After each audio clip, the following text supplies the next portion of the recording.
My name is Robert Sorrells. I am the technician that did the inspection on this 2005 Ford F750 2,000-gallon water truck. This has the Cat diesel, the 6-speed.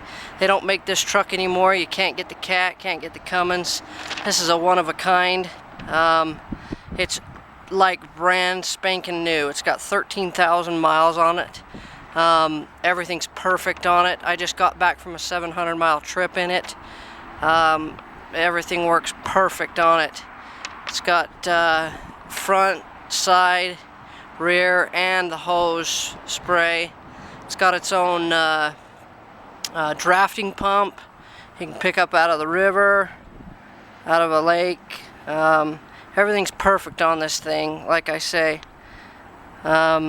Needs nothing. Just came out of service. Very beautiful truck. It is just like it looks. If you have any questions, why don't you feel free to give us a call.